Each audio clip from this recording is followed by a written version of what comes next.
Hello everyone, welcome to the vigilant maestro. आज जो हम डिस्कस करेंगे वो स्टैटिक्स टॉपिक का वेरिएंस, विचरण या प्रसरण दोनों एक ही होते हैं और स्टैंडर्ड डेविएशन दोनों को साथ में हम डिस्कस करेंगे। सबसे पहले इन दोनों में रिलेशन क्या होता है, वेरिएंस और स्टैंडर्ड डेविएशन मतलब मानक विचलन में संबंध क्या होता है, दोनों में रिलेशन क्या होता है। देखो, मानक विचलन और प्रसरण या विचरण में दोनों में रिलेशन क्या होता है। तो देखो, अगर आपको वेरिएंस निकालना आ गया, प्रसरण या विचरण निकालना आ गया, तो आप मानक विचलन इजीली निकाल लोगे, है ना। तो आपको देखना है, देखो दोनों में क्या रिलेशन है। ये है ना सिग्मा, इसे बोलते हैं सिग्मा, इसे सिग्मा के नाम से जाना जाता है ना। इस सिंबल को सिग्मा बोलते हैं, इसको क्या बोलते हैं, मानक विचलन। मानक विचलन निकालते कैसे हैं, जो वेरिएंस होता है ना, क्या विचरण या प्रसरण, उसका रूट कर दो तो मानक विचलन आ जाता है। मतलब प्रसरण या विचरण निकाल के उसका रूट कर दो तो क्या हो जाता है, मानक विचलन निकल जाता है। ठीक है, तो स्टैंडर्ड डेविएशन और वेरिएंस में क्या रिलेशन होता है कि इस मानक विचलन वेरिएंस का अंडर रूट करते ही मानक विचलन निकल जाता है। ठीक है, अब देखो इसका मतलब क्या है, सिग्मा का स्क्वायर मतलब वेरिएंस या विचरण या प्रसरण से है। सिग्मा स्क्वायर को किसे डिनोट करते हैं हम, प्रसरण या विचरण से, और सिग्मा को मानक विचलन से या स्टैंडर्ड डेविएशन से। ठीक है, अब देखो देखो इसका फॉर्मूला क्या होता है, वेरिएंस निकाल, इसका सिग्मा स्क्वायर का फॉर्मूला क्या होता है। देखो विचरण या प्रसरण कैसे निकालते हैं, जो ये सिग्मा है इसे सिग्मा बोलते हैं, इसका मतलब होता है योग। देखो इसको भी सिग्मा बोलते हैं, ये भी सिग्मा है और ये भी सिग्मा है, दोनों को ही सिग्मा बोलते हैं। इस सिग्मा का मतलब होता है, इसका मतलब होता है योग, क्या प्रेक्षणों का योग, और इसका मतलब होता है क्या, मानक विचलन, और स्क्वायर लग गया तो विचरण या प्रसरण। ठीक है, वैसे इसको इसको छोटा सिग्मा बोलते हैं और इसको बड़ा सिग्मा बोलते हैं। ओके, इस तरीके भी आप याद रख सकते हो। ठीक है, तो होता क्या है, अब देखो प्रसरण कैसे निकालते हैं। एक्स आई मतलब होता है क्या नाम से, जो प्रेक्षण दिए हुए हैं उनका, और जो एक्स बार है, एक्स बार हमने माध्य को डिनोट किया था एक्स बार से, तो जो प्रेक्षण होते हैं उनमें से प्रत्येक में से एक्स बार मतलब माध्य को घटा के उनका स्क्वायर करके प्रत्येक के साथ डिफरेंस लेके फिर उनका स्क्वायर करके उनका योग करना है, इसका मतलब ये है। और जो टोटल प्रेक्षण होते हैं उनका उनमें भाग दे देना है, तो क्या आ जाएगा, प्रसरण या विचरण आ जाएगा। ठीक है, तो आप इन सभी फॉर्मूलाज को देख सकते हो। ठीक है, इसका मतलब यह है, अब यह है सेकंड वाला, प्रसरण विचरण कैसे निकालते हैं।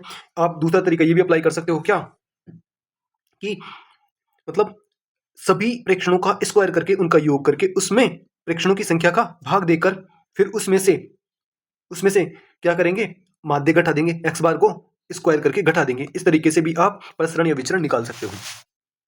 ओके, अब देखो यहाँ पे प्रसरण और विचरण का फॉर्मूला यह था, अब यहाँ पे क्या, स्क्वायर हटा तो रूट लग गया, सभी में वही बात है ना। ये भी, अब देखो ये स्क्वायर हटा तो रूट लग गया। ठीक है, अब ये देखो, ये है एक और तरीका जिसमें हम क्या करेंगे, मानक विचलन ज्ञात करने के लिए अगर इस रूट को हटाऊं तो स्क्वायर हो जाएगा, मतलब उसका मतलब हो जाएगा प्रसरण या विचरण। ठीक है, तो अब क्या हो जाएगा, सिग्मा डी स्क्वायर मतलब डिफरेंस, है ना। इस फॉर्मूले को हम यूज करना देखेंगे, और इसका इसका मतलब ये है भाई, माध्य निकालते कैसे हैं, मतलब सभी प्रेक्षणों का योग, एक्स का मतलब प्रेक्षण, सिग्मा का मतलब सभी प्रेक्षणों का योग, सिग्मा है ना, सिग्मा एक्स का मतलब सभी प्रेक्षणों का योग बटा उनकी संख्या, माध्य का फॉर्मूला यही होता है। तो ये फॉर्मूला इसी से बना है। ठीक है, तो आज का हमारा पहला क्वेश्चन देखते हैं। देखो, निम्नलिखित डेटा बिंदुओं का प्रसरण ज्ञात कीजिए। हमारे पास डेटा दिया हुआ है 6, 7, 5, 9, 12 और 15, इनका हमें प्रसरण निकालना है। अभी फर्स्ट मेथड हम अप्लाई करेंगे। देखो पहला जो हमारा मेथड होगा, फर्स्ट मेथड जो हम अप्लाई करेंगे, देखो वो कौन सा अप्लाई करेंगे। देखो सबसे पहले प्रसरण का फॉर्मूला क्या होता है,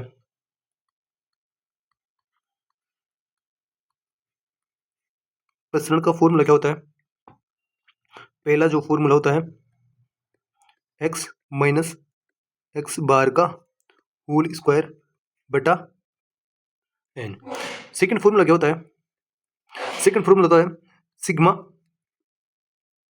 है ना, डी स्क्वायर बटा एन माइनस सिग्मा डी बटा एन का होल स्क्वायर। दूसरा फॉर्मूला ये हो गया। तीसरा फॉर्मूला क्या होता है, sigma x square upon n minus X bar का होल स्क्वायर, इसका मतलब होता है माध्य। तीसरा फॉर्मूला ये होता है। देखो 3 फॉर्मूले अपन को ध्यान रखना है, प्रश्न निकालने के 3 फॉर्मूले हैं, है ना। तो हम अब पहला फॉर्मूला यूज करते हैं, है ना। 3 फॉर्मूले, पहला, दूसरा और तीसरा, ये 3 फॉर्मूले हुए प्रश्न निकालने के। अब पहले फॉर्मूले से देखो 2 मेथड हम सीखेंगे, है ना, जिनमें से आप कोई सा भी मेथड अप्लाई कर सकते हो। हम इस पहले फॉर्मूले से हम करते हैं तो क्या होगा, सबसे पहले हमें क्या निकालना होगा, सबसे पहले हमें निकालना होगा क्या, माध्य, एक्स बार निकालना पड़ेगा। तो एक्स बार निकालने के लिए हम क्या करेंगे, सभी प्रेक्षणों का माध्य निकालने के लिए करते हैं sigma x upon n. Sigma का मतलब योग, योग का मतलब ये प्रेक्षण, एक्स का मतलब क्या है, ये सभी प्रेक्षण, ये जो प्रेक्षण दिए हुए ना, ये सभी प्रेक्षण, इनका योग करना है। तो इनका योग करेंगे तो क्या आ जाएगा, 6 और 7 13, 13 और 5 18, 18 और 9 27, 27 और 12 39, 39, 15 54। तो 54 अपॉन टोटल कितने हैं, एन का मतलब टोटल प्रेक्षणों की संख्या 1 2 3 4 5 6 6 है। तो 6 का हम क्या कर देंगे, भाग दे देंगे। तो हमारा क्या आ गया, एक्स बार क्या आ गया 9, 9 क्या आ गया हमारा एक्स बार की वैल्यू हमारे पास 9 आ गई। तो एक्स बार की वैल्यू हमारे पास आ गई 9, ठीक है। एक्स बार की वैल्यू 9 आ गई ना। अब हम क्या करेंगे, सबसे पहले एक्स क्या है, 6 7 5 9 12 15, ये सभी एक्स को डिनोट कर एक्स इन ये सभी एक्स को डिनोट कर रहे हैं। तो सबसे पहले हम क्या करेंगे, 6 में से मतलब एक्स माइनस क्या है एक्स बार, तो 6 में से हम 9 को घटाएंगे, मतलब एक्स बार 9 है और एक्स की वैल्यू पहली क्या है 6। तो 6 में से, इस 6 में से हम क्या करेंगे, 9 को घटाएंगे, कितना आएगा माइनस का 3। माइनस का 3 का देखो यहाँ पे क्या है स्क्वायर, माइनस का 3 का स्क्वायर करेंगे हम, प्रसरण क्या हो जाएगा, प्रश्न हो जाएगा, -3 का स्क्वायर करेंगे तो 9 आ जाएगा, ठीक है। प्लस फिर क्या करेंगे, 7 में से 9 को घटाएंगे, फिर सेकंड क्या हो जाएगा, 7 में से 9 को घटाएंगे 2, 2 का स्क्वायर करेंगे तो 4, प्लस फिर 5 में से 9 को घटाएंगे तो कितना आएगा 4, ये नेक्स्ट 5 है, 5 में से 9 को घटाएंगे तो 4, 4 का स्क्वायर हो जाएगा 16, प्लस फिर क्या है 9, 9 में से 9 को घटाएंगे तो 0, 0 का स्क्वायर 0, ठीक है। प्लस अब देखो 12 में से 9 घटाएंगे तो क्या आएगा 3, 3 का स्क्वायर होता है 9, प्लस 15 में से 9 घटाएंगे तो 6, 6 का स्क्वायर होता है 36, ठीक है। अब देखो sigma x minus X bar का होल स्क्वायर ये हो गया, ठीक है, होल स्क्वायर का योग हो गया, ये क्या हो गया, इसका ये काम अपन ने कर लिया, ठीक है, ये काम कर लिया। तो अब नीचे क्या है एन, एन टोटल कितना है 6, तो 6 का भाग दे देंगे, 6 का भाग दे देंगे तो परसेंट क्या हो जाएगा। अब देखो इनको जोड़ते हैं, 9 और 4 13, 13 और 16 29, 29 और 9 कितने होंगे 38, 38 और 36 74 बटा 6, तो कितना हो गया 74 बटा 6 हो गया, तो ये हो गया 37 बटा 2, हमारा आंसर हो गया, है ना। 37 बटा 2 हमारा, सॉरी 37 बटा 3, 2 से काटेंगे ना, 37 बटा 3 हमारा आंसर हो गया। तो ऑप्शन नंबर हमारे पास क्या हो गया, ऑप्शन नंबर डी हमारा आंसर हो गया। अब देखो प्रश्न अपन ने निकाल लिया, अब यहां पे यही डाटा देख के क्या बोल देता, सपोज करो बोल देता मानक विचलन निकालो, क्या मानक विचलन निकाल लो, ये बोल देना, तो हमें बस प्रश्न निकाल लिया ना, तो मानक विचलन क्या हो जाएगा, इसी का इसका रूट कर देंगे। तो मानक, अगर मानक विचलन के लिए बोलता ना, इतना काम तो अपन को करना ही है मानक विचलन में भी, प्रश्न तक का, है ना। देखो मानक विचलन कैसे निकालते हैं, वेरिएंस जो प्रश्न होता है ना उसका रूट कर दो, तो मानक विचलन क्या हो जाता, इसका 37 बटा 3 का रूट में, ये हमारा मानक विचलन हो गया, ठीक है। आई होप ये आपके समझ में आया होगा। अब देखो ये तरीका अपने मानक विचलन मतलब रूट कर दो, तो आप स्टैंडर्ड डेविएशन और वेरिएंस दोनों समझ में आ गया होगा कैसे निकालना है, ठीक है। अब एक और तरीका हम देखते हैं, दूसरा तरीका क्या है, देखो दूसरा तरीका हम इस फॉर्मूले का यूज करेंगे, किसका, इसका, है ना। दूसरा तरीका कैसे फाइंड करते हैं, देखो सबसे पहले हमें प्रसरण निकालने के लिए क्या चाहिए, प्रसरण हमें निकालना है सब, तो सबसे पहले क्या चाहिए सिग्मा डी स्क्वायर, है ना, ये फॉर्मूला लगाना है। तो सबसे पहले हमें चाहिए क्या, सिग्मा डी स्क्वायर, है ना। सिग्मा डी स्क्वायर, देखो इस फॉर्मूले को लगाने के लिए हमें क्या करना है, हमारे पास डेटा दिया हुआ है 6 7 5 9 और 12 और 15, तो इसमें अपन को माध्य नहीं निकालना। इसमें फर्स्ट मेथड में हमने देखा कि सबसे पहले माध्य निकलवा रहा है, लेकिन माध्य नहीं निकालना, हम अपनी मर्जी से क्या करेंगे, सबसे छोटी संख्या देखेंगे डाटा में। सबसे छोटी संख्या है कितनी, 5। सबसे छोटी संख्या 5 है और सबसे बड़ी संख्या क्या है, 15। तो ऑलमोस्ट हम इनके बीच की संख्या कोई ले लेते हैं, 5 और 15 के बीच की कोई संख्या ले लेते हैं इनके बीच में, मतलब सबसे छोटी और सबसे बड़ी के बीच में ही हमारा क्या होगा, एज्यूम्ड मीन होगा। तो एज्यूम्ड मीन हम कुछ भी मान लेते हैं, है ना। तो एज्यूम्ड मीन सपोज करो मैं 9 मान लेता हूँ, है ना। आप 9 नहीं 10 भी मान सकते हो, 7 भी मान सकते हो, 12 भी मान सकते हो, कुछ भी मान सकते हो, लेकिन मैं यहाँ पे क्या मान लेता हूँ, एज्यूम्ड मीन। एज्यूम्ड मीन में एक मान लेता हूँ 9, एज्यूम्ड मीन 9 मान लेता हूँ। अब मेरे को निकालना है सिग्मा डी स्क्वायर, है ना। एज्यूम्ड मीन मैंने 9 मान लिया, ठीक है। आप 10 कुछ भी मान सकते हो। अब नेक्स्ट प्रोसेस क्या है अपना, सिग्मा डी स्क्वायर निकालना है। अब देखो सिग्मा डी स्क्वायर निकालने के लिए हम है ना प्रत्येक जो ये प्रेक्षण दिए हुए हैं उनमें से इनका अंतर करेंगे और उसका स्क्वायर, डी का मतलब होता है डिफरेंस, एज्यूम्ड मीन के साथ उसका डिफरेंस लेके उनका स्क्वायर करेंगे, ठीक है। और उनका योग, सिग्मा का मतलब योग।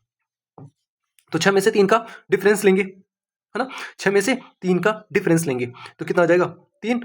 3 का स्क्वायर करेंगे तो 9 आ जाएगा, प्लस फिर 7 के साथ वो करेंगे 2, डिफरेंस 2 का, फिर 4 स्क्वायर हो गया, प्लस फिर 5 के साथ 4 आएगा डिफरेंस और उसका स्क्वायर हो जाएगा 16, प्लस फिर 0, 0 का स्क्वायर 0, फिर 12 के साथ 3, 3 का स्क्वायर करेंगे, 12 के साथ 9 का डिफरेंस 3, 3 का स्क्वायर करेंगे तो 9, प्लस अब 15, 15 के साथ 6 डिफरेंस है 9 का और 15 का 6 तो 36 आ जाएगा, ठीक है। अपॉन एन, एन कितना है 6, ठीक है। ये निकाल लिया अपन ने। अब ये कितना होता है देख लो, ये कितना हो गया, 9 4 9 4 13, 13 और 16 29, 29 और 9 29, 9 38, 38 से 36 74, 74 बटा 6, 74 बटा 6। तो इसको काटेंगे तो 37 बटा 3 हमारा आंसर हो, 37 बटा 3 आ गया, किसका मान, सिग्मा डी स्क्वायर का मान। अभी ये अपना पूरा काम नहीं हुआ, अभी तो सिग्मा डी निकालना है ना। 37 बटा 3 आ गया, ठीक है। अब सिग्मा डी निकालना है। सिग्मा डी की वैल्यू कैसे निकालनी है, सिग्मा डी की वैल्यू डिफरेंस निकालना है, 9 के एज्यूम्ड मीन 9 माना है उसके साथ डिफरेंस निकालेंगे। तो 6 का डिफरेंस कितना हो जाएगा, 6 में से 9 घटाएंगे तो -3, फिर 7 के साथ -2, फिर 5 के साथ -4, फिर 9 के साथ 0, है ना, और इसके साथ 3 हो जाएगा, 5 12 के साथ, और 15 के साथ कितना हो जाएगा, +3 और +6, ठीक है। ये हो गया। अब देखो ये -3 से +3 कट गए और ये -6 और +6, ये हो जाएगा 0। सिग्मा डी का मान क्या हो गया, 0। सिग्मा डी का मान 0 हो गया ना। अब इसमें फॉर्मूले में रख दूं तो ये पार्ट तो क्या हो जाएगा, ये वाला पार्ट तो 0 हो जाएगा। तो क्या हो जाएगा, प्रसरण क्या हो जाएगा, प्रसरण क्या हो जाएगा। सबसे पहले सिग्मा डी बटा एन की वैल्यू, इसकी वैल्यू क्या है, इसकी वैल्यू है 37 बटा 3, है ना।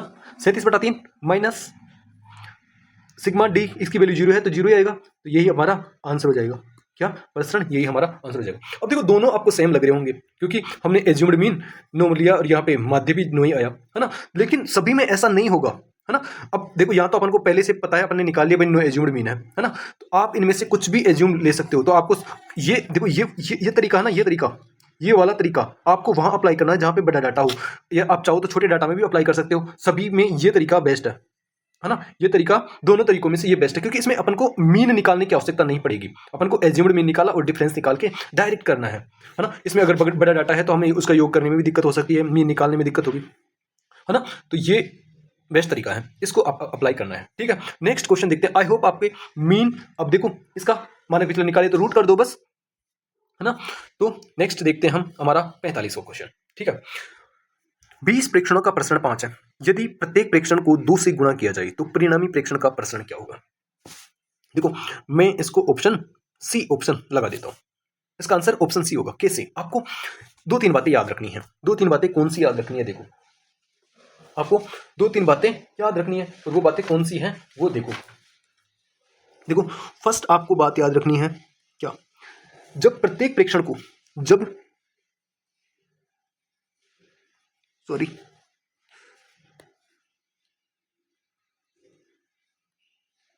जब प्रत्येक प्रेक्षण को, जब प्रत्येक प्रेक्षण को k से गुणा किया जाए, k से गुणा किया जाए, जब प्रत्येक प्रेक्षण को k से गुणा किया जाए तो क्या होगा, जब प्रत्येक प्रेक्षण को k से गुणा किया जाए तो जो नया प्रसरण होगा, नया प्रसरण, नया प्रसरण क्या होगा? नया प्रसरण बराबर मूल प्रसरण इंटू के स्क्वायर, मूल प्रसरण इंटू के स्क्वायर। समझ में आया? जब प्रत्येक प्रेक्षण को k से गुणा कर दिया जाता है, देखो पहले प्रेक्षण कुछ और थे और फिर प्रत्येक प्रेक्षण को मतलब किसी भी 2 से 3 से 4 से किसी से भी गुणा कर दिए, तो फिर नए प्रसरण पर क्या प्रभाव पड़ेगा? तो नए प्रेक्षण पर क्या प्रभाव पड़ेगा? जो मूल प्रेक्षण होता है ना, उसको हम जिससे भी गुणा करवा रहा है, जैसे 2 से गुणा करवा रहा है तो 2 के स्क्वायर से मल्टीपल कर देंगे नया प्रेक्षण प्राप्त करने के लिए। 3 से गुणा करवा रहा है तो 3 के स्क्वायर से गुणा कर देंगे मूल प्रसरण को, है ना, प्रसरण या विचरण। ठीक है, तो ये बात आपको याद रखनी है। दूसरी बात, है ना, पहली बात तो ये हो गई, है ना। अब देखो प्रसरण, प्रसरण तो ये हो जाएगा, लेकिन अगर यही काम जब प्रत्येक प्रेक्षण को k से गुणा किया जाए तो अगर मानक विचलन के लिए पूछे तो नया मानक विचलन क्या हो जाएगा? नया मानक विचलन। अगर विचलन पूछ रहा हो, विचलन के साथ विचलन पूछे अगर के मतलब किसी भी संख्या से गुणा करके, फिर विचलन, विचलन पर क्या प्रभाव पड़ेगा? देखो नया मानक विचलन हो जाएगा मूल मानक विचलन, मूल मानक विचलन इंटू के। देखो अगर प्रसरण में अंतर पूछे तो हमें क्या होगा? जिस संख्या से गुणा करें उसका स्क्वायर से गुणा कर देंगे मूल प्रसरण को। और अगर मानक विचलन में पूछे तो हम ओनली स्क्वायर से नहीं, ओनली उस संख्या से मल्टीपल कर देंगे जो हमारा मूल विचलन है उसको। ठीक है, आई होप ये आपके समझ में आया होगा। देखो प्रसरण में नए प्रसरण के लिए जिस संख्या से मल्टीपल कर रहे हैं उसके स्क्वायर से गुणा करना है, और मानक विचलन पूछे तो हम ओनली उस संख्या से ही मानक विचलन जो मूल दिया होगा उसी से गुणा कर देंगे। ठीक है, दूसरी बात आपको जो याद रखनी है वो है जब प्रत्येक, इस टाइप के क्वेश्चनों को करने के लिए ये 3 बातें याद रखनी है। जब प्रत्येक प्रेक्षण को k से भाग दिया जाए,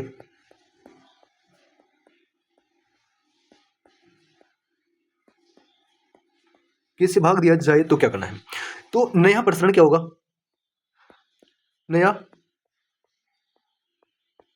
नया प्रसरण जो होगा वो क्या होगा? मूल प्रसरण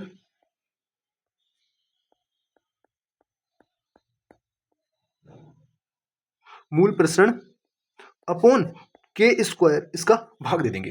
क्या कर देंगे? जिससे k से मल्टीपल कर रहा है ना, तो उसके स्क्वायर का मूल प्रसरण में क्या कर देंगे? भाग दे देंगे। ठीक है, और विचलन में क्या होगा? मानक विचलन में क्या होगा? नया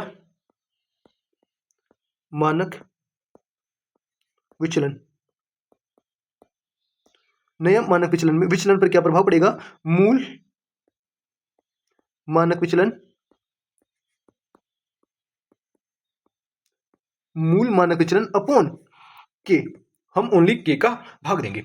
ओके, देखो मानक विचलन पर क्या प्रभाव पड़ रहा है और प्रसरण पर क्या प्रभाव पड़ रहा है, ये आपको आई होप समझ में आ रहा होगा। और लास्ट और थर्ड अपन को ध्यान रखना है क्या? थर्ड इंपॉर्टेंट पॉइंट, यदि जब जब प्रत्येक प्रेक्षण को, जब प्रत्येक प्रेक्षण में, जब प्रत्येक प्रेक्षण में के जोड़ा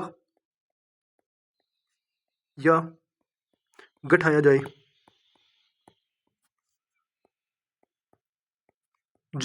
तो क्या होगा?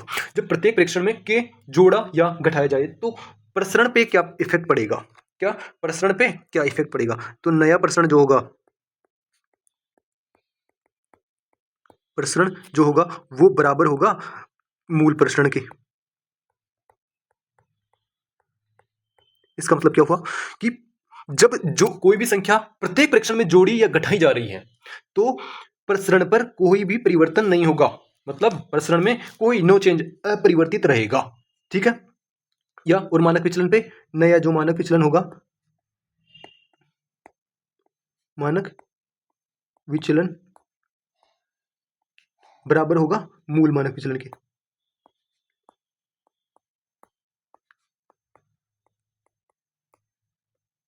मूल मानक विचलन की। इसका मतलब है जब प्रत्येक प्रेक्षण में कोई भी संख्या जोड़ी जाती है या घटाई जाती है तो प्रसरण में और मानक विचलन में कुछ भी परिवर्तन नहीं होगा, अपरिवर्तित रहेंगे। आई होप ये बातें आपके समझ में आई होगी और लास्ट में इन तीनों पॉइंटों से रिलेटेड हम 4-5 क्वेश्चन भी लेंगे। ओके, ये बात याद रखनी है। तो यहाँ पे क्या किया जा रहा है, 20 प्रेक्षणों का प्रसरण 5 है। यदि प्रत्येक प्रेक्षण को 2 से गुणा किया जाता है, क्या किया जा रहा है, प्रत्येक प्रेक्षण को 2 से गुणा किया जाता है, तो परिणामी प्रेक्षण का प्रसरण क्या होगा। प्रत्येक प्रेक्षण को 2 से गुणा किया जाता है और प्रसरण पर इफेक्ट पूछ रहा है, प्रसरण पर क्या इफेक्ट पड़ेगा। देखो, जब प्रत्येक प्रेक्षण को, पहला ही पॉइंट अपना, को कैसे गुणा किया जाता है तो नया प्रसरण क्या हो जाएगा, जो मूल प्रसरण कितना दिया हुआ है, 5 दिया हुआ है ना, और मल्टीपल किससे करना है, 2 से, तो 2 के स्क्वायर से 5 को मल्टीपल कर दो, तो 2 के स्क्वायर से मल्टीपल ऑप्शन नंबर सी में हो रहा है, तो ऑप्शन नंबर सी हमारा आंसर हो जाएगा। ठीक है, अगर पूछता कि यहाँ पे प्रेक्षण का प्रसरण, यहाँ पे मानक विचलन पूछ लेता, यहाँ पे क्या पूछ लेता, यहाँ पे पूछ लेता मानक विचलन की, मानक विचलन यहाँ पे पूछ लेता मानक विचलन पर क्या, मानक विचलन क्या होगा, मानक विचलन क्या होगा, मानक विचलन क्या होगा, तो मानक विचलन पर क्या इफेक्ट पड़ता, मानक विचलन पर क्या इफेक्ट पड़ता है, मूल मानक विचलन इंटू के, मतलब 5 को 2 से मल्टीपल करना है, मतलब हमारा आंसर बी हो जाता। अगर मानक विचलन देता तो ऑप्शन नंबर बी होता, लेकिन यहाँ पे प्रश्न दिया हुआ है तो क्या आएगा, ऑप्शन नंबर सी हमारा आंसर होगा। ओके, आई होप ये जो भी चीजें अभी बताई इसमें ये आपके क्लियरली समझ में आई होगी। तो नेक्स्ट देखते हैं अपन 46वां क्वेश्चन। देखो, निम्नलिखित आंकड़ों का मानक विचलन ज्ञात करें 2 दशमलव स्थान तक पूर्णांकित, है ना। अब देखो, ये क्वेश्चन करना है अपन को 46वां। देखो, यहाँ पे कोई सा भी मेथड लगा लो आप, ये आया हुआ है CGL Tier 2 में 2023 के मेंस एग्जाम में ये आया हुआ क्वेश्चन है। तो हम क्या करेंगे, सबसे पहले क्या करेंगे, मानक विचलन पूछ रहा है इसमें, तो मानक विचलन, मानक विचलन पूछ रहा है, तो मानक विचलन क्या होता है, मानक विचलन का फॉर्मूला होता है under root sigma D square बटा N minus sigma D upon N का होल स्क्वायर, ये होता है। ठीक है, ये फॉर्मूला हम अप्लाई करते हैं, इस मेथड से करते हैं। कोई सा भी मेथड अप्लाई कर सकते हो, आपने 2 मेथड सिखाए थे स्टार्टिंग में अपन ने, तो ये मेथड में अप्लाई कर रहा हूँ। तो मेरे को सबसे पहले एज्यूम्ड मीन मान लेना है, इनमें से कोई भी एज्यूम्ड मीन मैंने एक क्या मान लिया, एज्यूम्ड मीन मैंने मान लिया इसमें 5 मान लिया, क्योंकि सबसे छोटी संख्या 3 है और बड़ी संख्या 7 है, तो इनके बीच में कोई सी भी संख्या मान लूं मैं, है ना। तो मैं मान लेता हूं 5, एज्यूम्ड मीन मैंने मान लिया 5। ठीक है, एज्यूम्ड मीन मैंने मान लिया, एज्यूम्ड मीन 5 है। ठीक है, अब क्या करेंगे, सिग्मा डी स्क्वायर फाइंड करूंगा, सिग्मा डी। तो अब मैं 5 के साथ अंतर करता हूं तो 0 अंतर है, 0 का स्क्वायर 0 होगा। ओके, अब 3 के साथ अंतर करता हूं तो 2 है, 2 का स्क्वायर क्या होगा, 4 होगा, प्लस सिग्मा है, सिग्मा डी स्क्वायर, है ना, तो प्लस करेंगे। अब देखो, 4 के साथ अंतर करता हूं तो 1 का अंतर है, तो 1 का स्क्वायर 1 ही होगा, प्लस 7 के साथ 2 का अंतर है एज्यूम्ड मीन का, तो 2 का स्क्वायर क्या होगा, 4, तो इसका हो गया 9। सिग्मा डी स्क्वायर का मान हो गया 9। ठीक है, सिग्मा डी स्क्वायर का मान 9 हो गया। ओके, अब सिग्मा डी ज्ञात करते हैं, सिग्मा डी ज्ञात करते हैं। तो 5 में से 5 हटाऊंगा एज्यूम्ड मीन, ये 5 पहला है, 5 में से 5 गया तो 0, तो 0 0 कोई दिक्कत नहीं है। ठीक है, 3 में से 5 गया तो 3 में से, ये प्रेक्षण है, 3 में से 5 गया तो -2। ओके, 4 में से 5 गया तो -1, 7 में से 5 गए तो +2, तो +2, तो ये +2 और -2 कैंसिल हो जाएंगे। अब ये क्या हो गया, सिग्मा डी आ गया -1। ओके, अब हमें मानक विचलन फाइंड करना है, रख दो इस फॉर्मूले में, तो मानक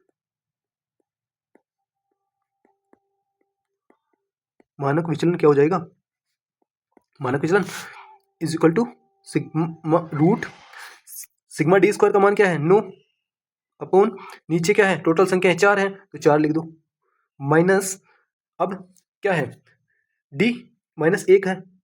ठीक है, अपॉन 4 संख्या है तो 4 लिख देंगे, इसका होल स्क्वायर। ठीक है, आई होप ये आपके समझ में आया होगा। ठीक है, नेक्स्ट करते हैं अपन, सॉरी, ये हो जाएगा 9/4 माइनस इसका स्क्वायर माइनस 1 का स्क्वायर करेंगे तो 1, 4 का स्क्वायर करेंगे तो 16। ठीक है, तो इसको आगे करेंगे तो ये हो जाएगा 16 एलसीएम आ जाएगा, और ये 36 हो जाएगा -1, है ना, 36 - 1, तो ये क्या हो जाएगा 35/16 16, 35/16 मतलब ये आएगा 2.16 1 है ना, ऐसे कुछ आएगा। अब देखो अगर हम ऑप्शन देखते हैं तो सभी है ना 2.1 से बड़े हैं, 4.12, 3.21, 4.445, 2.45 ये ऑप्शन है। एक ही ऑप्शन है जो 1.8 है, और 2.1 का रूट कभी भी 2.1 से बड़ा नहीं हो सकता, और ये तीनों संख्या 2.1 से बड़ी है, तो आगे हमें इसे सोल्व करने की जरूरत नहीं है। एक ही ऑप्शन है, ऑप्शन नंबर ए हमारा आंसर हो जाएगा। ऑप्शन ए हमारा आंसर हो गया। ठीक है, तो इसकी वैल्यू क्या आ जाएगी 1.48 इसकी वैल्यू आ जाएगी, या आप इसको निकाल भी सकते हो, 2.8 का रूट निकाल सकते हो। ठीक है, आई होप ये आपके समझ में आया होगा। ठीक है, नेक्स्ट क्वेश्चन देखते हैं 47वां। यदि यदि 5 मानों का प्रसरण 0.81 दिया हुआ है, तो इसका मानक विचलन क्या होगा। देखो प्रसरण 0.81 दिया हुआ है, तो मानक विचलन होता है क्या है, मानक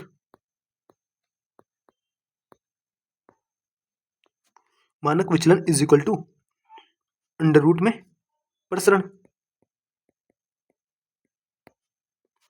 का रूट कर दो, तो मानक विचलन क्या हो जाएगा। मानक विचलन को हम सिग्मा से दर्शाते हैं, है ना, सिग्मा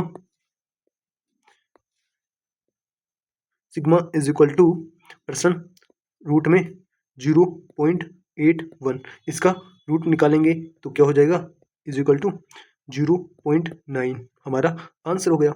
ठीक है, आंसर हो गया, तो ऑप्शन नंबर बी हमारा आंसर हो गया। ठीक है, नेक्स्ट क्वेश्चन देखते हैं। देखो 48वां, 100 पदों का माध्य और मानक विचलन 50 तथा 3 है, 100 पदों के वर्गों का योगफल ज्ञात कीजिए। देखो कितना अच्छा क्वेश्चन है ना। 100 पदों का माध्य और मानक विचलन, एन क्या दिया हुआ है, एन दिया हुआ है 100। ठीक है, और मानक विचलन सिग्मा की वैल्यू दी हुई है, माध्य और मानक विचलन, माध्य है 50 है ना, माध्य को दर्शाते हैं x बार से, माध्य है 50। ठीक है, और ये क्या है, मानक विचलन कितना है, सिग्मा क्या है 3 है ना। तो 100 पदों के वर्गों का योगफल ज्ञात करो। देखो कैसे निकालते हैं, हमने मानक विचलन का एक फॉर्मूला पढ़ा था अभी, क्या प्रसरण का एक फॉर्मूला पढ़ा था, क्या sigma square is equal to, हमने पढ़ा था ये प्रसरण है, सिग्मा स्क्वायर को प्रसरण कहते हैं, और इसको रूट में बदल देते हैं तो मानक विचलन बन जाता है ना। तो यह मानक विचलन की बात कर रहा है, लेकिन हम क्या करते हैं, ये फॉर्मूला पढ़ा था अपन ने, sigma x square upon N minus माध्य का स्क्वायर, ये फॉर्मूला अभी अपन ने फर्स्ट पेज में ही पढ़ा था। ठीक है, तो अब देखो इस फॉर्मूले से हम कैसे करेंगे, एन का मान 100 है, सिग्मा का मान 3 है, और एक्स का मान 50 है। तो हमें पूछा क्या है, पदों के 100 पदों के वर्गों का योग। इस सिग्मा एक्स स्क्वायर का मतलब क्या है, प्रेक्षणों का योग का स्क्वायर ही तो है, प्रेक्षणों के योग का, प्रेक्षणों के वर्गों का योग ही तो है, इसका मतलब क्या है, प्रेक्षणों के वर्गों का योग है। तो अपन को ये फाइंड करना है, ओनली क्या फाइंड करना है, ये फाइंड करना है। ओके, ये अपन को फाइंड करना है। ओके, तो हम क्या करेंगे, सिग्मा की वैल्यू 3 है, तो यह क्या हो जाएगा 9 is equal to sigma x square upon 100 minus 50 का स्क्वायर करूंगा तो मैं हो जाएगा 2500। ठीक है, अब इस 9 को इधर भेजूंगा मैं, है ना, 2500 को इधर भेजूंगा तो क्या हो जाएगा, ये sigma d sigma x square upon 100 is equal to 2500 9। अब इसकी वैल्यू क्या हो जाएगी, sigma x square is equal to 100 को इधर भेजूंगा तो मल्टीपल हो जाएगा 2500 900, ये हो जाएगा हमारा आंसर। ठीक है, 2,50,900 ऑप्शन नंबर सी हमारा आंसर हो गया। ठीक है, आई होप ये आपके समझ में आया होगा। ठीक है, नेक्स्ट क्वेश्चन देखते हैं 49वां, एक छात्र द्वारा 100 प्रेक्षणों के माध्य और मानक विचलन की गणना क्रमशः 40 और 5.1 के रूप में की गई, जिन्होंने एक प्रेक्षण के लिए 100 के बजाय 50 लिया। कितना लिया, 100 के बजाय 50 लिया। सही माध्य और मानक विचलन क्या है, बहुत अच्छा क्वेश्चन है। देखो कैसे करना है, देखो ऑप्शन देखते हैं। पहले क्या था, मानक विचलन, माध्य 40 था, एन की वैल्यू क्या है, एन की वैल्यू है 100, और माध्य कितना है, एक्स बार कितना है 40, और मानक विचलन क्या है, यह है 5.1। ठीक है, मानक विचलन क्या है 5.1 के रूप में की गई है। जिन्होंने एक प्रेक्षण के लिए 40 के बजाय 50 लिया। अब गलती क्या हो गई मानक विचलन और माध्य निकालने में कि एक प्रेक्षण है ना 40 था, लेकिन क्या ले लिया 50 लिया गया। 40 के बजाय कितने ले लिया 50 ले लिया। अगर हम एक प्रेक्षण को गलत पढ़ लेंगे 40 के बजाय 50 ले लेंगे, ऑब्वियसली माध्य और मानक विचलन दोनों में कुछ त्रुटि होगी। तो सही माध्य और मानक विचलन हमें फाइंड करना है, तो उस त्रुटि को दूर करना है। तो एक्चुअल माध्य और एक्चुअल मानक विचलन क्या होगा वो फाइंड करना है। तो वो कैसे फाइंड करना है, तो सबसे पहले हम निकालते कैसे हैं माध्य को x बार से निकालते हैं, है ना, x बार बोलते हैं, डिनोट करते हैं। तो माध्य निकालते कैसे हैं, सिग्मा x अपॉन n, ये फॉर्मूला होता है माध्य का। क्या होता है, ये फॉर्मूला माध्य का होता है। ठीक है, तो अब हम क्या करेंगे, x बार की जगह कितना दिया हुआ है 40 is equal to sigma x की वैल्यू अपन को नहीं दी हुई अपॉन n का मान 100 है। तो सिग्मा x की वैल्यू क्या हो गई, सिग्मा x की वैल्यू हो गई 4000। ठीक है, सिग्मा x की वैल्यू 4000 है ना। ये कब है, जब 40 के बजाय 50 लिया गया, 40 के बजाय 50 लिया गया ना, तब ये है। लेकिन अगर मैं 50 नहीं लेता प्रेक्षणों में, है ना, तो 10 ज्यादा है, मतलब, है ना, 10, क्योंकि 40 की जगह मैंने 50 लिया है तो 10 मान ज्यादा हो गया ना। तो 10 इसमें से 4000 में से मैं कम कर दूंगा, है ना, 10 में कम कर दूंगा। तो सिग्मा x न्यू नया मतलब एक्चुअल वास्तविक, है ना, इसको मैं न्यू से डिनोट करता हूँ। तो सिग्मा x क्या हो जाएगा 39,000 ये अपना क्या हो जाएगा, मतलब अगर त्रुटि नहीं होती तो प्रेक्षणों का योग 3990 होता, है ना। और माध्य कितना हो जाता, x बार हो जाता कितना, x बार 100 का भाग दे दो तो 39 इसमें 3900 इसमें 100 का भाग देंगे तो क्या हो जाएगा 39.9। तो माध्य तो कितना होगा 40 नहीं होगा 39.9 होगा। तो 39.9 ये तो ए ऑप्शन में है या सी ऑप्शन में है। 39.9 दो ऑप्शनों में है, ए और सी में।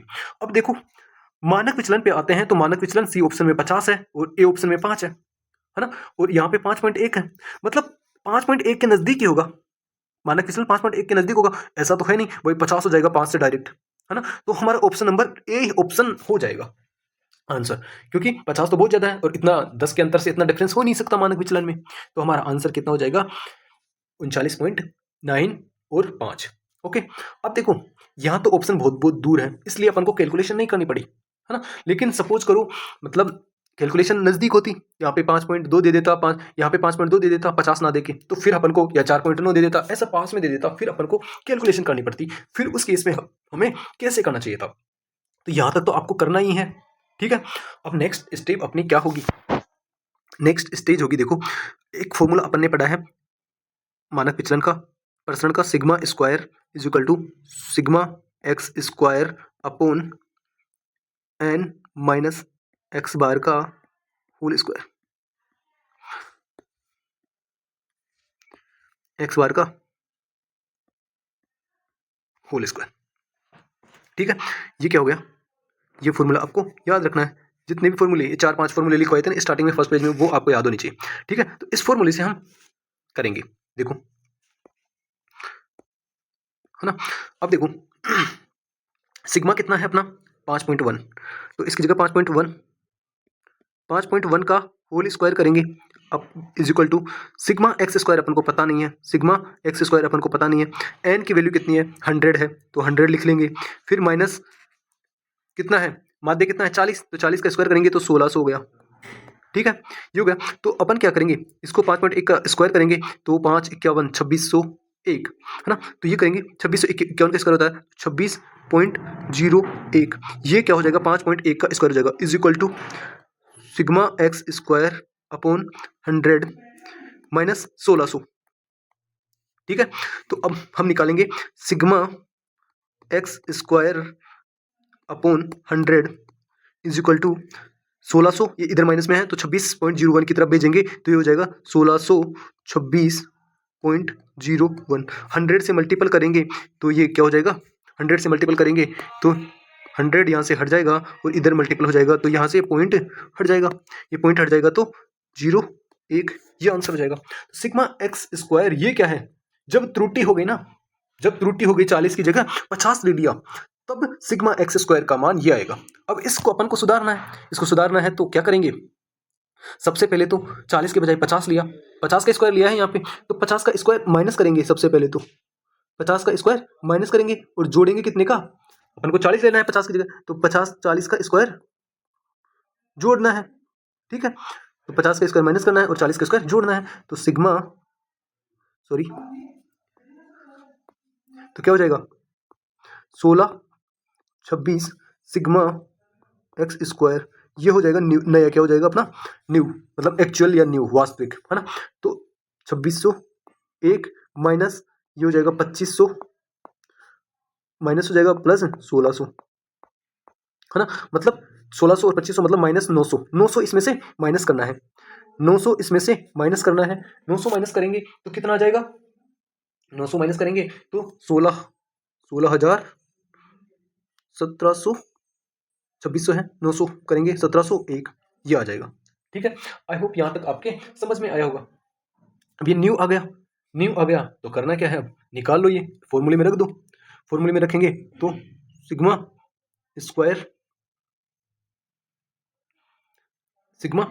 स्क्वायर अब is equal to 16,1701 upon n बोले तो 100 माइनस एक्स, न्यू एक्स क्या है 39.9 का होल स्क्वायर। इसे सोल्व करेंगे, इसे सोल्व करेंगे ना तो देखो 39.9 है ना, तो अपन इसको सोल्व कैसे करेंगे, देखो 39.9 का स्क्वायर करना है, तो देखो मैं कर लेता हूँ इसको 399 ले लेता हूँ, है ना। तो 399 ले लिया ना, तो मैं इसको ऐसे कर लेता हूँ, देखो 399 मतलब 400 माइनस 1 का होल स्क्वायर, तो क्या हो जाएगा 1600 plus 1 minus 800 sorry 16,000 plus 1 minus 800, तो ये क्या हो जाएगा 15,000 15,92 ये हो जाएगा। ठीक है, लेकिन यहाँ पे क्या है, ये हो गया कितने का 399 का, 399 का यहाँ पे 9 है तो यहाँ पे पॉइंट लग जाएगा 1592.01, ये हो जाएगा क्या हो जाएगा 1592.01। अगर 39.9 है तो यहाँ पे क्या हो जाएगा, इसकी जगह हो जाएगा ये क्या नाम से, यहाँ पे सिग्मा स्क्वायर बराबर ये हो जाएगा 1617.01 माइनस 1592.01, है ना। ये माइनस कर देंगे तो कितना आ जाएगा, इसमें से घटाएंगे तो ये आ जाएगा, देखो 1617 तो ये हो जाएगा 25, क्या हो गया 25, और 25 का स्क्वायर रूट करेंगे, सिग्मा स्क्वायर का मान 25 आ गया, तो सिग्मा का मान क्या हो गया 5, ये हमारा आंसर हो गया। आई होप ये आपके समझ में आया होगा। ठीक है, बहुत अच्छा क्वेश्चन है। वैसे पूरा अपन को एग्जाम में नहीं करना होता, लेकिन अगर ऑप्शन नजदीक, देखो ऑप्शन से इलिमिनेशन की तरफ भी ध्यान देना चाहिए, भाई कितने ऑप्शन कट रहे हैं, तो इसको हम बहुत फास्ट कर सकते थे, है ना। इलिमिनेशन की तरफ नहीं ध्यान देंगे तो ये कैलकुलेशन भी आपको करनी पड़ेगी। ठीक है, आई होप ये आपके क्वेश्चन समझ में आएगा। तो नेक्स्ट क्वेश्चन देखते हैं। देखो प्रथम n प्राकृत संख्याओं का मानक विचलन क्या है। देखो अब ये तीनों ऑप्शन दिए हुए हैं, इस टाइप के क्वेश्चन को हम कैसे करते हैं। n प्राकृतिक संख्याओं का मानक विचलन, n प्राकृतिक संख्याओं का मानक विचलन, तो तीन संख्या ले लेते हैं हम प्राकृत संख्या। प्राकृत संख्या किसे कहते हैं, वही संख्याएं जो 1 से स्टार्ट होती है, वही संख्याएं जो 1 से स्टार्ट होती है, तो वो कौन कौन 1 2 और 3, हम तीन संख्या ले लेते हैं। ठीक है, तो तीन संख्याओं का मानक विचलन निकाल लेते हैं और n का वैल्यू 3 रख के फिर इनमें कर लेंगे। तो तीन लेते हैं, है ना, तीन प्रेक्षण लेते हैं। अब हम क्या करेंगे, एज्यूम्ड मीन मान लेते हैं दो। ठीक है, तो sigma D square upon find करेंगे, सिग्मा डी स्क्वायर तो 1 और 2 का अंतर होता है -1, है ना, तो ये स्क्वायर हो जाएगा 1। ठीक है, 0 अंतर होता है और फिर 1 + 1, तो ये कितना हो गया 2। अब सिग्मा डी ज्ञात करेंगे, सिग्मा डी ज्ञात करेंगे तो 1 - 2 करेंगे, 1 - 2 करेंगे तो -1, और ये 0 हो जाएगा, 2 में से 2 खंडाएंगे तो, और 3 में से ये हो जाएगा प्लस का 1, 3 में से 2 गया तो ये हो गया क्या 0। ठीक है, अब हम करेंगे क्या, मानक विचलन निकालेंगे। तो मानक विचलन क्या आ जाएगा, मानक विचलन इज इक्वल टू रूट, ये फॉर्मूला होता है ना, सिग्मा डी स्क्वायर बटा n माइनस सिग्मा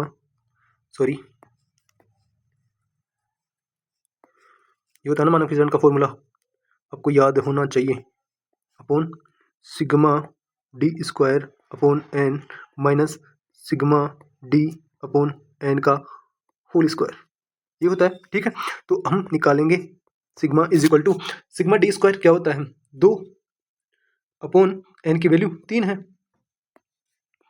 एन की वैल्यू कितनी है, सिग्मा डी स्क्वायर की वैल्यू 2 है और एन की वैल्यू 3 है, तो ये हो गया, है ना। माइनस करेंगे तो ये इसका मान 0 है, तो ये 0 हो जाएगा, तो यही हमारा आंसर हो गया, है ना। तो ये आंसर हो गया, तो इसमें तो ये नहीं आ रहा। अब क्या करेंगे, देखो 3 संख्याएं, 3 प्राकृत संख्याएं निकाली ना, तब 2.3 आ रहा है, तो एन की जगह हम 3 रख के देखते हैं। तो ऑप्शन नंबर ए में रख के देखते हैं, पहले ऑप्शन नंबर ए में रख के देखते हैं। ऑप्शन नंबर ए में 3, एन की वैल्यू 3 रखेंगे क्योंकि एन प्राकृत संख्या है, तो यहाँ पे अपन ने 3 ली थी, एन का मान 3 रखेंगे, तो क्या हो जाएगा, ऑप्शन नंबर ए से चेक करते हैं। तो 3 स्क्वायर, 3 का स्क्वायर 9 माइनस 1/12 बराबर 8/12, तो ये हो गया क्या, 4 दूनी 8, 4 ती 12, तो ये सेटिस्फाई कर गया, तो यही हमारा ऑप्शन नंबर ए आंसर हो गया। अब आप बी, सी और डी में भी रख के देख सकते हो, तीनों सेटिस्फाई नहीं होंगे, है ना, तीनों सेटिस्फाई नहीं होंगे, यही सेटिस्फाई हो गया, तो हमारा आंसर ऑप्शन नंबर ए हो जाएगा। ठीक है, क्योंकि जब हम 3 प्राकृत संख्याओं का मानक विचलन निकालते हैं तो 2.3 आता है, और यहाँ पे भी 2.3 आ रहा है। ठीक है, आई होप समझ में आया होगा। नेक्स्ट क्वेश्चन देखते हैं। देखो 10 अवलोकनों का विचरण 7 है, यदि प्रत्येक अवलोकन को 4 की वृद्धि की जाए तो मानक विचलन। अब देखो अभी अभी अपन ने डिस्कस किया था, 3 पॉइंट अपन ने पढ़े थे, है ना, ये इन पे बेस्ड हम 3-4 क्वेश्चन करेंगे। ठीक है, जब प्रत्येक प्रेक्षण को k से गुणा किया जाए तो प्रसरण पर क्या प्रभाव पड़ता है, k स्क्वायर से मूल प्रसरण को मल्टीपल कर देते हैं, है ना, मूल प्रसरण को k स्क्वायर से मल्टीपल कर देते हैं। और अगर प्रत्येक प्रेक्षण को k से गुणा किया जाए तो मानक विचलन पर क्या प्रभाव पड़ेगा, जो मूल मानक विचलन है उस पर क्या प्रभाव पड़ेगा, उसको हम k से मल्टीपल कर देंगे। प्रसरण पर k स्क्वायर से मल्टीपल करना है और मानक विचलन में k से गुणा करना है। जब प्रत्येक प्रेक्षण को k से भाग दिया जाता है तो मूल प्रसरण, नए प्रसरण पर क्या प्रभाव पड़ेगा, मतलब मूल प्रसरण पर क्या प्रभाव पड़ेगा, क्या प्रभाव पड़ेगा, के स्क्वायर का भाग दे देंगे मूल प्रसरण में, तो नया प्रसरण प्राप्त हो जाएगा। और मानक विचलन पर क्या प्रभाव पड़ेगा, के का भाग दे देंगे। लेकिन जब प्रत्येक प्रेक्षण में के जोड़ा जाता है, कुछ भी संख्या जोड़ी जाती है या घटाई जाती है, तो ना प्रसरण में चेंज होता है ना मानक विचलन में चेंज होता है, दोनों इक्वल होते हैं। मतलब प्रसरण और मानक विचलन में जब प्रत्येक प्रेक्षण में कोई भी क्रिया हो रही है, मतलब जुड़ रही है या घट रही है, तो कोई भी इफेक्ट नहीं पड़ेगा। ओके, मल्टीपल के केस में और भाग के केस में परिवर्तन होंगे। ठीक है, तो हम 4-5 क्वेश्चन कर लेते हैं इसके बेस पे। देखो तो हमारा पहला क्वेश्चन है, 10 अवलोकनों का विचरण 7 है। 10 अवलोकन है, उनका विचरण क्या है, 10 अवलोकनों का विचरण 7 है। विचरण बोले तो प्रसरण, प्रसरण और विचरण एक ही बात है, विचरण से आपको कंफ्यूज नहीं होना है। वेरिएंस, विचरण, प्रसरण एक ही बात है। ओके, कंफ्यूज नहीं होना।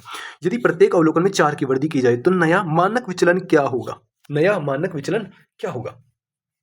देखो 10 अवलोकन है, उनमें विचरण, विचरण कितना है, मतलब प्रसरण 7 है। यदि प्रत्येक अवलोकन में 4 की वृद्धि की जाए तो नया मानक विचलन, देखो यहाँ पे मानक विचलन पूछ रहा है, क्या पूछ रहा है, नया मानक विचलन, है ना। और प्रसरण क्या है, प्रसरण क्या है 7। अब देखो तो मानक विचलन, मानक विचलन क्या हो जाएगा, मानक विचलन मतलब प्रसरण 7 दिया हुआ है, प्रसरण 7 दिया हुआ है, तो मानक विचलन क्या हो जाएगा, मानक विचलन क्या हो जाएगा, मानक विचलन क्या हो जाएगा, मानक विचलन हो जाएगा √7, √7 हो जाएगा ना, है ना। तो नया मानक विचलन क्या होगा, 4 की वृद्धि कर लेंगे तो प्रसरण तो 7 ही रहेगा, 4 की वृद्धि करने पर, 4 की वृद्धि करने पर प्रसरण तो 7 ही रहेगा। ये यहाँ पे गलत है, यहाँ पे प्रसरण ही, तो नया प्रसरण क्या होगा ये कर लेना, प्रसरण, नया प्रसरण क्या होगा, ये गलत दिया हुआ है। ठीक है, मानक विचलन नहीं, प्रसरण क्या होगा, है ना। तो प्रसरण तो √7 होता है, √7 यहाँ पे कहीं पे भी नहीं है ना, तो √7 नहीं है, मतलब यहाँ पे प्रसरण नहीं था, मानक विचलन की यहाँ पे टाइपिंग मिस्टेक हो गई। ठीक है, तो हमारा आंसर, जब वृद्धि की जा रही है तो वृद्धि की जाए तो प्रसरण और मानक विचलन में कोई परिवर्तन नहीं होता है, तो ऑप्शन नंबर 7 ही हमारा आंसर हो जाएगा। ठीक है, नेक्स्ट क्वेश्चन देखते हैं। 10 प्रेक्षणों का प्रसरण 25 है, यदि प्रत्येक मान से 4 घटा दिया जाए तो नया मानक विचलन। अब देखो यहां सही है, नया मानक विचलन क्या होगा, है ना। तो देखो 4 घटा रहा है तो प्रसरण, प्रसरण तो 25 था और 25 ही रहेगा, लेकिन मानक विचलन क्या हो जाएगा, मानक विचलन चेंज नहीं हो रहा, पहले भी मानक विचलन निकालेंगे तो 25 का अंडर रूट हो जाएगा, तो 25 का रूट क्या हो जाएगा 5, तो मानक विचलन क्या होगा? ऑप्शन नंबर डी 5 आंसर हो जाएगा। ठीक है, देखो यहाँ पे प्रसरण देके मानक विचलन का पूछ रहा है, तो प्रसरण तो 25 ही होगा। यहाँ पे अगर ऑप्शन में 25 दिया हुआ होता, सपोज करो यहाँ पे 25 दिया हुआ होता, तो आप तो डायरेक्ट 25 आंसर कर देते। क्यों? क्योंकि प्रसरण और मानक विचलन में घटाएं या जोड़े प्रत्येक प्रेक्षण में से तो कुछ भी परिवर्तन नहीं होता। लेकिन आपको ध्यान देना है कि यहाँ प्रसरण दिया हुआ है और पूछ मानक विचलन का रहा है। ओके, ये बात आपके समझ में आई होगी। ठीक है, तो नेक्स्ट क्वेश्चन देखते हैं। 5 मानों का प्रसरण 36 है। यदि प्रत्येक मान को 2 गुना हो जाए, प्रत्येक मान 2 गुना हो जाए, तो मानक विचलन पर क्या प्रभाव पड़ेगा? मानक विचलन पर क्या प्रभाव पड़ेगा? तो पहले जो दिया हुआ है वो क्या दिया हुआ है? प्रसरण। प्रसरण क्या दिया हुआ है? 36। पहले प्रसरण 36 दिया हुआ है, और अब मानक विचलन क्या होगा? मानक विचलन क्या होगा? पहले बिना मल्टीपल की करने से पहले मानक विचलन क्या हो जाएगा? मानक विचलन 36 का रूट करेंगे, है ना? 36 का रूट करेंगे तो क्या हो जाएगा? 6 हो जाएगा। ठीक है, तो पहले मानक विचलन 6 था। अब क्या कर रहा है? प्रत्येक प्रेक्षण को, प्रत्येक मान को 2 गुना हो जाए, प्रत्येक मान 2 गुना हो जाए, तो मानक विचलन क्या हो जाएगा? 2 गुना ही हो जाएगा। मानक विचलन 2 गुना हो जाएगा, तो नया मानक विचलन क्या होगा?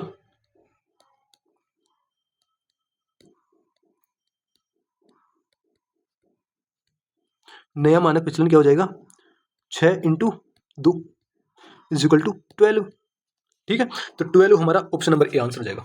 लेकिन अगर यहाँ पे पूछता कि प्रसरण पर क्या प्रभाव पड़ेगा, पहले प्रसरण 36 था, तो प्रसरण पर क्या प्रभाव पड़ता? 2 गुना हो रहा है, तो प्रसरण को 2 के स्क्वायर से मल्टीपल करना पड़ता, 2 के स्क्वायर से मल्टीपल करना पड़ता। ठीक है, और अगर मानक विचलन पर इफेक्ट पूछ रहा है तो ओनली 2 से मल्टीपल करना पड़ रहा है। ओके, ये बात आपके समझ में आई होगी, आई होप। ठीक है, नेक्स्ट क्वेश्चन देखते हैं। 9 प्रेक्षणों का प्रसरण 64 है। 9 प्रेक्षणों का प्रसरण 64 है। यदि प्रत्येक मान को 5 से विभाजित किया जाता है तो नया मानक विचलन। देखो, 5 से विभाजित किया जा रहा है, विभाजित किया जाता है तो अब क्या करते हैं? प्रसरण क्या है? पुराना प्रसरण क्या है? 64। तो मानक विचलन क्या हो जाएगा? मानक विचलन हो जाएगा 8। मानक विचलन 8 हो गया। अब क्या किया जा रहा है? 5 से प्रत्येक प्रेक्षण में भाग दिया जा रहा है, तो मानक विचलन पर क्या प्रभाव पड़ेगा? तो नया मानक विचलन क्या हो गया? 5 का भाग देने पर नया मानक विचलन, नया मानक विचलन क्या हो जाएगा? 8 में 5 का भाग दे देंगे, 8 में 5 का भाग देंगे तो क्या हो जाएगा? 5 एकम 5, 5 छक्का 30, 1.6 हमारा आंसर हो जाएगा। ऑप्शन नंबर ए हमारा आंसर हो जाएगा। क्यों? क्योंकि जब किसी भी संख्या में प्रत्येक प्रेक्षण में भाग दिया जाता है तो उसी संख्या का प्रेक्षण मतलब मानक विचलन में क्या करते हैं? उसी संख्या का भाग दे देते हैं। ठीक है, लेकिन अगर प्रश्न पर पूछता तो हम क्या देते? जिस संख्या का भाग कर रहे हैं उसके स्क्वायर से भाग देते। मतलब क्या करते कि यहाँ पे भाग देते किसका? 25 का भाग देते। अगर प्रश्न पे पूछता तो प्रश्न पे क्या इफेक्ट होता? 25 का भाग देते। ठीक है, आई होप ये आपके समझ में आया होगा। ठीक है, नेक्स्ट क्वेश्चन देखते हैं। 25 प्रेक्षणों का माध्य और मानक विचलन। ठीक है, देखो ये मानक विचलन 55वां क्वेश्चन है। 25 प्रेक्षणों का माध्य और मानक विचलन 42 और 5 दिया गया है। बाद में पाया गया कि प्रेक्षण को 10 के रूप में गलत तरीके से दर्ज किया गया था, जबकि इसका सही मान 210 था। सही मानक विचलन ज्ञात कीजिए। देखो, इसी टाइप का हम एक क्वेश्चन अभी कर चुके हैं पहले, इसी टाइप का एक क्वेश्चन हमने कर चुके हैं। देखो पीछे अभी इसी टाइप का एक क्वेश्चन हमने किया था, ये रहा।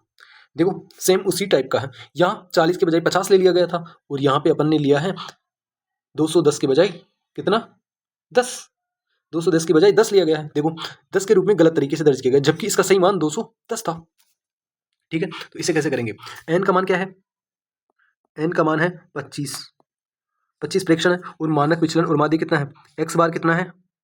एक्स बार दिया हुआ है 42। ठीक है, और एक्स बार 42 दिया हुआ है, तो और सिग्मा मानक विचलन कितना दिया हुआ है? मानक विचलन दिया हुआ है 5। ठीक है, अब यहाँ तो देखो, यहाँ कोई ऑप्शन का, वहाँ तो ऑप्शन से काट दिए थे, लेकिन यहाँ ऑप्शन से काटने का कोई चारा नहीं है, मतलब कोई रास्ता नहीं है ऑप्शन से काट दे अपन। वहाँ तो 2 चीज़ दे रखी थी, तो इसलिए अपन ने जल्दी कर लिया था। अब इसको तो पूरा सोल्व करना पड़ेगा, पूरा सोल्व करने पड़ेगा, तो उसके लिए अपन को क्या करना पड़ेगा? एक्स बार निकालते कैसे हैं? एक्स बार निकालते हैं सिग्मा एक्स अपॉन एन। ठीक है, ये ऐसे निकालते हैं। ठीक है, तो एक्स बार का वैल्यू कितनी है? 42। 42 is equal to sigma x. Sigma x की वैल्यू अपन फाइंड करते हैं। सिग्मा एक्स अपॉन एन कितना है? 25। तो सिग्मा एक्स की वैल्यू आ जाएगी 42 इंटू 25 अपॉन 25 दूना 50 है ना, 25 चौके 100 150 105 तो 1200 सॉरी 1050 सिग्मा एक्स की वैल्यू कितनी आ गई 1050। अब देखो क्या हुआ है ना, अब न्यू सिग्मा एक्स क्या हो जाएगा, ये तो गलती से हमने 210 की जगह 10 ले लिया ना, तब हुआ था, मतलब हमने 200 कम मान लिया है ना, क्योंकि 10 ही लिया, लेना कितना था 210, मतलब 200 कम लिया ना, तो इसमें हम कितना 200 ऐड कर देंगे तो नया कितना हो जाएगा 200 1250 हो जाएगा। न्यू सिग्मा एक्स क्या हो जाएगा नया, मतलब सही एक्चुअल एक्चुअल कितना हो जाएगा 1250 होना चाहिए था, लेकिन अपन ने गलत जोड़ लिया, 210 की जगह 10 ही जोड़ा है ना, जोड़ना 210 था लेकिन 10 जोड़ दिया गलती से, तो हमारे पास सिग्मा एक्स कितना है 1050, लेकिन होना कितना था 210 जोड़ना था है ना, तो 1250 होंगे एक्चुअल वास्तविक है ना। तो इससे एक्स बार क्या हो जाएगा, एक्स बार हो जाएगा 1250 सिग्मा एक्स एक्स में किसका भाग दे देंगे 25 का, 25 का भाग दे देंगे तो क्या हो जाएगा 50 है ना, 50 क्या हो गया एक्स बार की वैल्यू हो गई एक्चुअल वैल्यू। ये एक्स बार होना चाहिए था, लेकिन ये नहीं पूछा अपन को, सही मानक विचलन पूछा है। अब मानक विचलन निकालना कैसे है, देखो मानक विचलन कैसे निकालते हैं, मानक विचलन प्रसरण का फॉर्मूला लगा देते हैं sigma square upon sigma x square upon N minus X bar का होल स्क्वायर है ना। अब अपन क्या करेंगे, इसमें सिग्मा की जगह लिखेंगे कितना 5, तो 5 का स्क्वायर 25 हो गया, ठीक है, इज इक्वल टू अब सिग्मा एक्स स्क्वायर अपन को पता नहीं है अपॉन एन 25 लिख देंगे, एन 25 है ना, माइनस ये कितना हो जाएगा, ये कितना था 42 था पहले है ना, तो ये क्या हो जाएगा 42 का स्क्वायर 1764 हो गया, ठीक है। तो अब हम क्या करेंगे इसे इधर भेज देंगे, तो sigma x square is equal to 1764 में 25 जोड़ेंगे तो हो जाएगा 1789 है ना, और इंटू 25 से मल्टीपल करना पड़ेगा, 25 से मल्टीपल करेंगे तो 1789 इंटू 25 करेंगे है ना, 1789 इंटू 25 करेंगे तो कितना आएगा 1789 इंटू 25 करेंगे तो कितना आएगा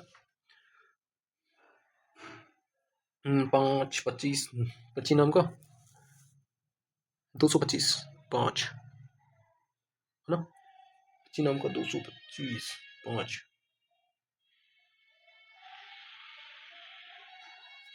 2 ये हो जाएगा 25 25 25 222 744 ये आ जाएगा, इसको मल्टीपल करेंगे ना तो 44725 आ जाएगा, 44725 आ गया। अब लेकिन यहाँ ये क्या है, इसमें तो ये मतलब सही नहीं है, एक्चुअल नहीं है, इसमें गड़बड़ कहाँ हुई, क्योंकि हमने 10 का स्क्वायर लिया था, लेना कितने का था, लेना कितने का था 210 का, तो एक्चुअल कितना हो जाएगा न्यू, मतलब एक्चुअल वास्तविक कितना होना चाहिए था 44,725। इसमें से क्या करेंगे 10 का लिए थे तो 10 का हमें घटाएंगे इसमें से 10 का स्क्वायर और लेंगे कितने का, जोड़ेंगे कितने का 210 का स्क्वायर जोड़ेंगे, ठीक है। तो क्या करेंगे 100 माइनस करेंगे और जोड़ेंगे कितना 21, 210 का स्क्वायर होगा 44,100 है ना, तो 100 44,100 में से चले जाएंगे तो 44,725 में जोड़ेंगे तो कितना हो जाएगा 88,000 सॉरी 88,725 क्या हो जाएगा 88,725 ये हो जाएगा। अब हम रख देते हैं, ये अपन को सिग्मा एक्स स्क्वायर पता है, एन का पता है, उसका पता है एक्स स्क्वायर का, तो क्या हो जाएगा sigma square upon 88,725 upon n कितना है एन 25, 25 का भाग दे देंगे माइनस देखो न्यू कितना है 50, 50 का स्क्वायर करेंगे तो 2500, ठीक है। कर लो इसको सोल्व, तो 25 का इसमें भाग देंगे 25 75 है ना, 25 का भाग देंगे 25 75 75 और ये 13 75 13 बचेंगे 137 25 पंजे 125 25 पंजे 125 25 पंजे 125 तो बचेंगे कितने 12 125 चौके 100 3525 नाम का 225 हाँ 3549 बचेंगे, 3549 में से 2500 माइनस करने हैं है ना। तो ये कितने आ जाएंगे, रूट इज इक्वल टू ये आ जाएंगे हमारे पास 1049। 1049 को रूट हटाएंगे तो यह हो जाएगा sigma is equal to root 1049 answer हो जाएगा। ठीक है, हमारा आंसर क्या हो जाएगा, हमारा आंसर हो जाएगा 1049। Sigma is equal to 1049। ठीक है, आंसर हो गया। ऑप्शन नंबर ए हमारा आंसर हो जाएगा। आई होप ये चीज आपके समझ में आई होगी। नेक्स्ट क्वेश्चन देखते हैं। देखो नेक्स्ट है प्रसरण विचरण गुणांक। प्रसरण या विचरण गुणांक, प्रसरण या विचरण गुणांक, इसको डिनोट करते हैं सीवी से। अब सीवी कैसे निकालते हैं, प्रसरण गुणांक विचरण गुणांक है ना, या भिन्नता गुणांक भी बोलते हैं, या भिन्नता गुणांक पूछ ले, प्रसरण गुणांक पूछ ले, विचरण गुणांक पूछ ले, आपको कंफ्यूज नहीं होना है। उसका फॉर्मूला क्या है, सिग्मा मानक विचलन अपोन माध्य, इसको इस चिन्ह को माध्य से डिनोट करते हैं। तो माध्य मानक विचलन अपोन माध्य इंटू 100, है ना। तो सीवी निकालना अपन को, मतलब भिन्नता गुणांक निकालना है। तो यदि माध्य 40 है और मानक विचलन 5 है तो ऊपर क्या आएगा, मानक विचलन 5, माध्य नीचे आएगा 40 इंटू 100 कर दो। भिन्नता गुणांक पूछ रहा है, 0 से 0 कैंसिल, है ना। ये हो जाएगा सीवी इज इक्वल टू 50 में 4 का भाग देंगे तो 12.5%। आंसर हो गया अपना, ऑप्शन नंबर डी हमारा आंसर हो गया। ठीक है, आई होप ये चीज आपके समझ में आई होगी। विचरण गुणांक इस टाइप के भी क्वेश्चंस पूछे गए हैं, देखो एनटीपीसी में पूछा गया है। ठीक है, नेक्स्ट क्वेश्चन देखते हैं अपन। यदि माध्य 25 है और मानक विचलन 5 है तो भिन्नता गुणांक का फॉर्मूला क्या होता है, सीवी अपोन मानक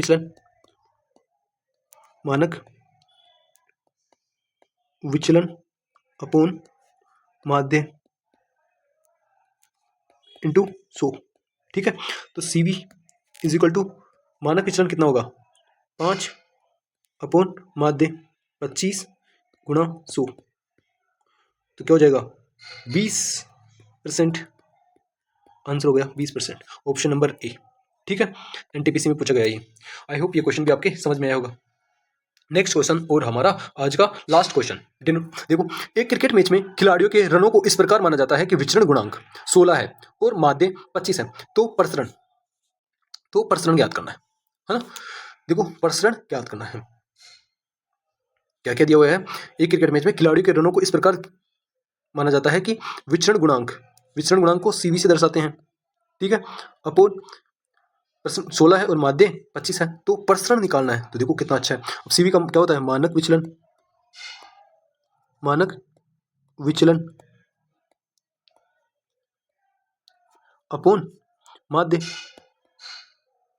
इंटू 100, ये होता है सीवी का। तो विचरण गुणांक दे रखा है ना, लेकिन पूछ क्या रहा है, प्रसरण। मानक विचलन भी नहीं, प्रसरण तो इसमें कहीं पे नहीं आ रहा, लेकिन आपको ध्यान होना चाहिए कि प्रसरण और मानक विचलन में कोई ज्यादा बड़ा डिफरेंस नहीं है, दोनों एक दूसरे के दोस्त हैं, है ना। तो मानक विचलन अगर आपने निकाल लिया तो प्रसरण इजीली निकाल लोगे। तो सीवी क्या है, सीवी है 16 इज इक्वल टू मानक विचलन अपन सिग्मा से दर्शा रहे हैं, अपोन माध्य कितना है 25, है ना, इंटू 100।